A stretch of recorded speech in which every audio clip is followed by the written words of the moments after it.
પ્રકારના આક્ષેપો થાય પીનાબેન, ત્યારે મારો પોતાનો આત્મા એ આમ દુભાય અને મને એમ લાગે કે કોઈ પણ નારી, કોઈ પણ સ્ત્રી એ કોઈની સામે આક્ષેપ કરે ને ત્યારે એને સ્ત્રીની એની મર્યાદામાં, એના મોભામાં, એના પદની મર્યાદામાં રહેવું પડે.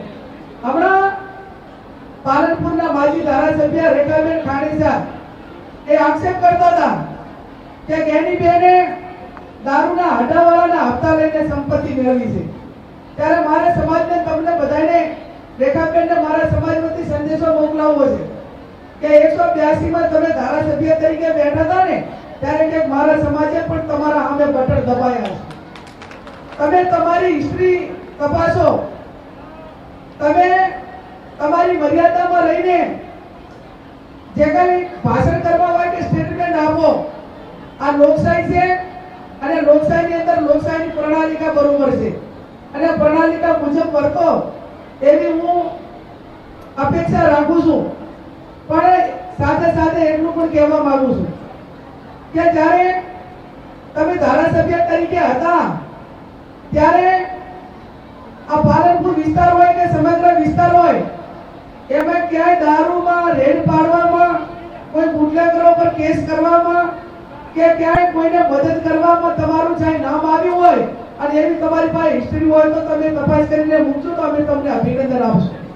તમે કોક ઉપર આક્ષેપો કરો છો પણ એ આક્ષેપો કરતા પહેલા એ પદ ઉપર હતા ત્યારે આપણે કેટલી જવાબદારી નિભાવી છે એની પણ આપણે પોતાએ ખ્યાલ રાખવો પડે. ત્યારે જે એમને વિચારો એમને પોતાને મુબારક. હું રેખાબેન ખાણેસા, પૂર્વ ધારાસભ્ય પાલનપુર. મારે ગેનીબેનને પૂછવું છે કે ગેનીબેને 4 વખત એફિડેવિટ શા માટે કરાવવી પડી? એવી રીતે કઈ વસ્તુ એમને છુપાવી હતી કે જેના કારણે એમને 4 વખત એફિડેવિટ કરવાની જરૂર પડી છે? ગયા વખતે જ્યારે ઇલેક્શન લડ્યા હતા ત્યારે એમની જે પ્રોપર્ટી હતી એમાં એમણે એમની પ્રોપર્ટી નીલ બતાવી હતી અને અત્યારે જે એફિડેવિટ કર્યું છે એમાં એમણે 40 વીઘા જમીન બતાવી છે.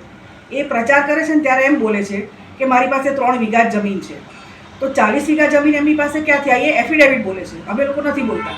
એમની પાસે ભાભરની અંદર 3 બંગલા છે, 2 ગાડીઓ છે અને સોના ચાંદી તો એમણે કિલોની અંદર બતાવી છે.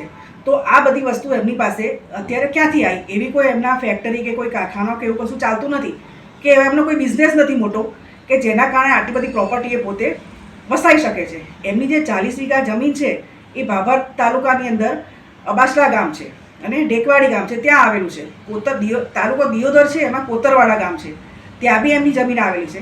પાટણ જિલ્લાની અંદર સાતરપુર તાલુકાની અંદર ગાઢવા ગામ છે, ત્યાં બી એમની જમીન આવેલી છે.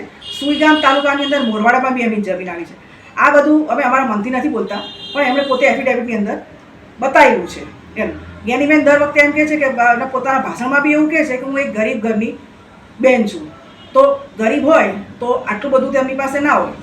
એવું કહે છે કે હું એક ઝૂંપડામાં રહેતી હતી પહેલાં, તો અત્યારે એમની પાસે 3 બંગલા છે, સોના ચાંદી છે. આ બધું એમની પાસે ક્યાંથી આવું એ અમે લોકો નથી કહેતા પણ વાવની પ્રજા કહે છે. વાવની પ્રજા તો એવું બી કહે છે કે એમની દારૂના ધંધામાંથી જે હપ્તા આવતા હતા એમાંથી આ બધી પ્રોપર્ટી એમને વસાઈ છે. હમણાં એક વિડીયો બી આપણે જોઈએ છે કે વાયરલ થયો છે કે ભાભરમાં કોન્સ્ટેબલ હતા, એમની પાસે હપ્તા માંગવાના કારણે એમણે આત્મહત્યા કરી હતી.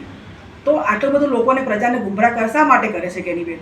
આપણે જાણીએ છીએ કે નરેન્દ્રભાઈ મોદીએ આખા દુનિયા, આખા ભારતની અંદર જે કામો કર્યા છે એ બધાને નજર સમક્ષ આપણે બધા જાણીએ બી છીએ એમના.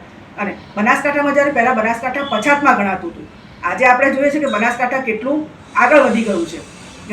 તો મહેરબાની કરીને ગેનીબેન પ્રજાને ગુમરાહ કરવાનો પ્રયત્ન મહેરબાની કરીને ના કરે.